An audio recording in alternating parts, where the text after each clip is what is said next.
শুভ সকাল বন্ধুরা, সবাই কেমন আছো? আশা করি সকলেই ভালো আছো আর আমরাও ভালো আছি। আমার আরও একটি নতুন ব্লগে তোমাদের সবাইকে স্বাগত জানাই।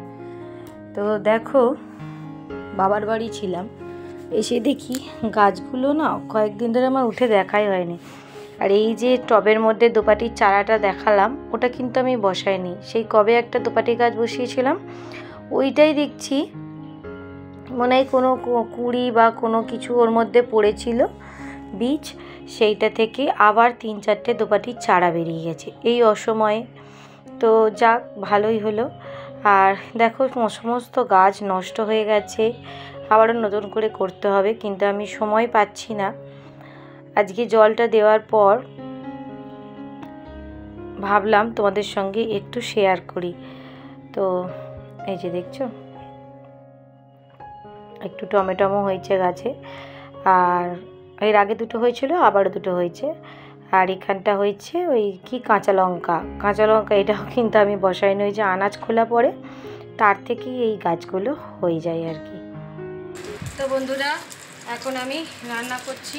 এই যে এখানে বেগুন ভাজা, আর এখানে সমস্ত রকম ঝিঙে, আলু, পটল, বিন দিয়ে পেঁপে দিয়ে একটা মাছের ঝোল করবো। এই যে মাছগুলো এখানে বেরিয়ে তুলে নিয়েছি, একটু পেঁয়াজ টমেটো দেবো ঝোলেতে আজকে।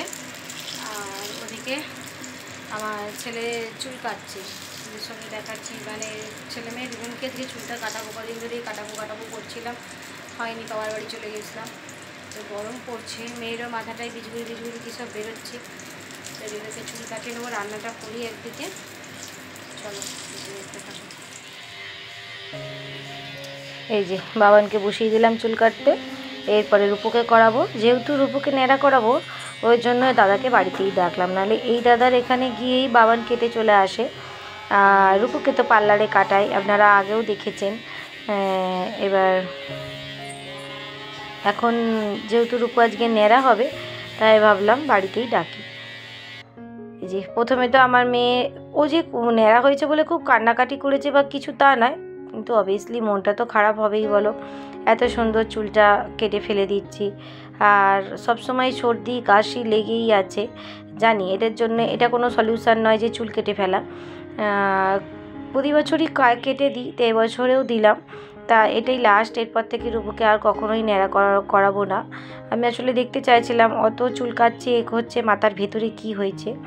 তো যাই হোক, ওদেরকে চুল টুল কাটিয়ে দিয়ে সমস্ত কিছু ঝাড় দিয়ে পরিষ্কার করে দিলাম। যতই বাইরে চুল কাটুক না কেন, ওদের স্নানও হয়ে গেছে দুই ভাই বোনের। আমি বললাম তোরা একটু সোফায় বস, আমি এবার ঝাঁটফাটগুলো দিয়ে দিই। ওদিকে আমার মাছের ঝোলও রান্না হয়ে গেছে। তো ঘরদোরগুলোও ঝাঁট দিয়ে দিলাম, আর বাইরেটা যেখানে চুল টুল কেটেছে ওগুলোও সব পরিষ্কার করে ঝাঁট দিয়ে রেখে দিলাম আর কি। আর এটা দেখো জল ভরছি। তা এখন বেশ কিছুদিন ধরেই আমার মনটা কিন্তু খারাপ আছে। এই ভালো হচ্ছে মনটা, আবার এই একটু মানে টেনশান হচ্ছে। আমার ছোট বোনের হঠাৎ করেই শরীরটা খুব খারাপ করেছে। তো যেদিন বাবার বাড়ি থেকে এসেছি সেদিন রাত থেকেই ওর শরীর খারাপ শুনেছি, হসপিটালে অ্যাডমিটও ছিল, দেখতেও গেছি। এবার সেখান থেকে বেরিয়ে বাড়ি গেছে, কিন্তু বাড়িতে গিয়ে ওর আবারও সেই একই যন্ত্রণা। ওর আসলে হার্টের একটা ছোট্ট সমস্যা আছে। 2020 সালেও প্রচুর ভুগেছিল করোনার সময়। তখন থেকেই জিনিসটা মানে হয়, ব্যথা হয়, বুকে খুব ব্যথা হয়, হার্টবিট বেড়ে যায়, কিন্তু সেটা কেউ ডাক্তাররা রোগটা এতদিন ধরে ধরতে পারেনি। তো কি হয় সেটা তোমাদের সঙ্গে বলছি। তো দেখো রান্নাগুলো দেখিয়ে দিলাম। তো বন্ধুরা, রান্নাঘরের কাজ খানিকটা মিটলো। রান্নাটা করে ঘরগুলো ঝাঁট দিয়ে মুছে, শুধু বড় ঘরটা মুছেছি, অত্যাধিক নোংরা করেছিল বলে। বাসন কটা মাজলাম, জলের বোতলগুলো ভরলাম। এই যে জলের বোতলগুলো এখানে ভরে রেখে দিয়েছি। বাসন রান্নাঘরে এখন রাখলাম, উপর দিলাম না, কারণ আবার তো খেয়ে দিয়ে বাসন মাজবো। এই যে হাতে থালা ধরে দাঁড়িয়ে আছি, ছেলে মেয়েকে খেতে দেবো। এখানে বসেও আছে এরা, আমার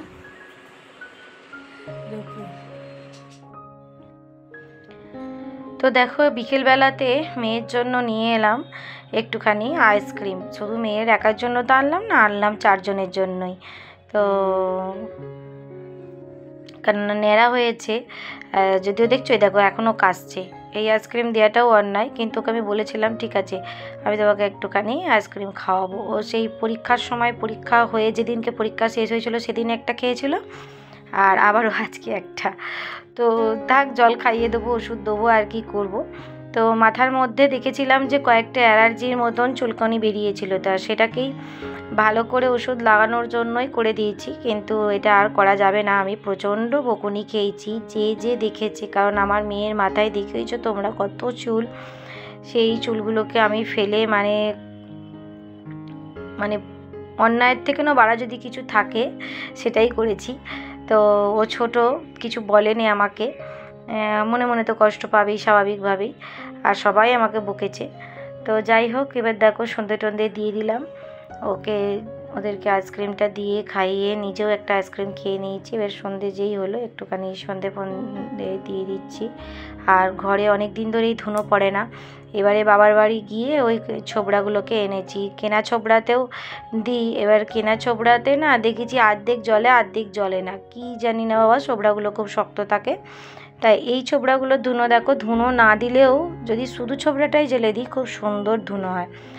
আর এখানে ধুনো দিয়েই অবশ্য দিয়েছি সেন্টের জন্য।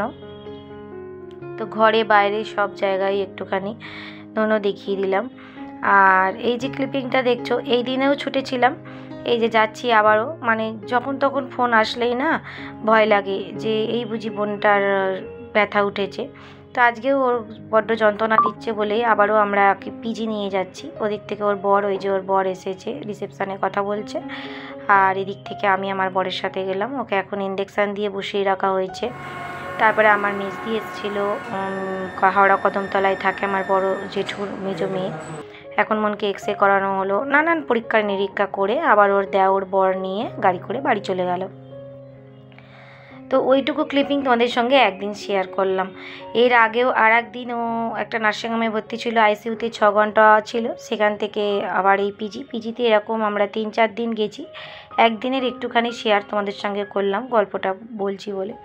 তারপর বাড়ি এসে দেখো এইসব রান্না বান্না করছি, তো একটু পরোটা করে নিচ্ছি। খেতে তো হবেই, খাওয়া দাওয়া তো বন্ধ রাখলেও হবে না, বাচ্চাদের খেতে দিতে হবে।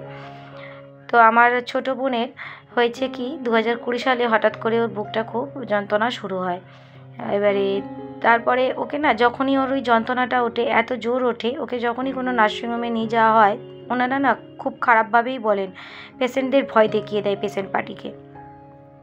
তো যাই হোক, এই হসপিটাল নিতে চায় না, ও নিতে চায় না, এরম করে কোনো না কোনো এক জায়গায় ওকে ভর্তি করানো হয়, খুব সিরিয়াস অবস্থায় চলে যায়। আবার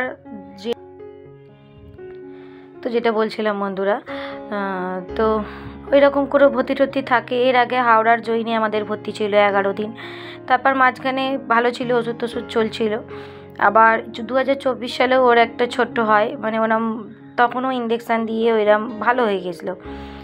আর তারপরে আবার 2025-এ বাড়াবাড়ি হয় এখন, মানে হঠাৎ করেই যন্ত্রণাটা ওঠে। আমার মনে হয় ও ওষুধগুলো খাওয়া বন্ধ করে দিয়েছে, ও একটা ওষুধ চলে, তো ও ভাবছে হয়তো ভালো হয়ে গেছে। নর্মাল টাইমে তো ভালোই থাকে, সুস্থই থাকে, কিন্তু যখন এই ব্যথাটা ওঠে তখনই আর কি হয়, রোগটা আর ধরা পড়ে না।